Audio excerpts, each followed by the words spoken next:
फांसी सुनाई गई तो हमारे देश के नेता क्या कहते हैं कि अफजल गुरु को अगर फांसी दी गई तो कश्मीर में दंगे हो जाएंगे।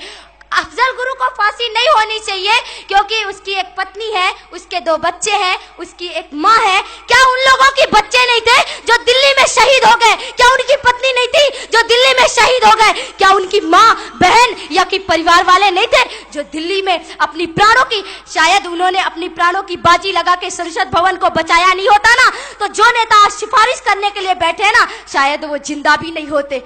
इसलिए मैं आपका आह्वान करती हूं, आप लोग जागो, अपनी शक्ति को पहचानो, अपने पराक्रम को पहचानो। आज हमारे देश में हज करने के लिए मुसलमानों को सब्सिडी मिलती है, लेकिन हिंदुओं को अमरनाथ जाते समय उल्टा टैक्स देना पड़ता है। ये भारत की दुर्दशा है। किसके कारण? कहा जाता है कि अल्पसंख्यकों को सुविधा दी जाती है। ठीक है, नागालैंड, मेघालय जैसे देशों में हिंदू अल्पसंख्यक है, क्या उन्हें कोई सब्सिडी, क्या उन्हें कोई विशेष सुरक्षा मिलती है? नहीं मिलती। आजादी के दौरान पाकिस्तान में हिंदू जनसंख्या 41% थी, जो घट करके 7% हो चुकी है। आज का एहसान फरामोश बांग्लादेश, वहां हिंदू जनसंख्या 30% थी, जो आज घट करके 1% हो चुकी है। और पूर्वी पाकिस्तान, कहां की बात करें, हर जगह हिंदू जनसंख्या कम हो चुकी है। लेकिन आपके भारत देश में आजादी के दौरान मुस्लिम जनसंख्या 10.4% थी, जो आज बढ़ करके 14.2% हो गई। मुस्लिमों की जनसंख्या बढ़ रही है और हिंदुओं की जनसंख्या घट रही है। मैं इसका कारण पूछती हूँ कि बांग्लादेश, पाकिस्तान और पूर्वी पाकिस्तान में वो हिंदू कहाँ गए? क्या हुआ उन गुमशुदा हिंदुओं का?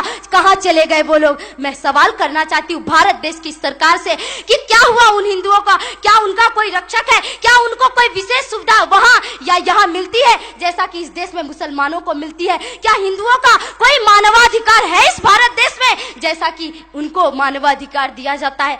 आज बहुत विडंबना है हमारे भारत देश की। कश्मीर में वहां की बहनों के साथ कुकर्म होता है, वहां आज तक कोई हिंदू नेता नहीं बना। हमारे भारत देश में एक सिख प्रधानमंत्री, एक मुस्लिम राष्ट्रपति, एक ईसाई रक्षा मंत्री, कहां हुआ? सिर्फ भारत देश में। ऐसा किसी अन्य देश में हुआ हो तो आप मुझे बताइए।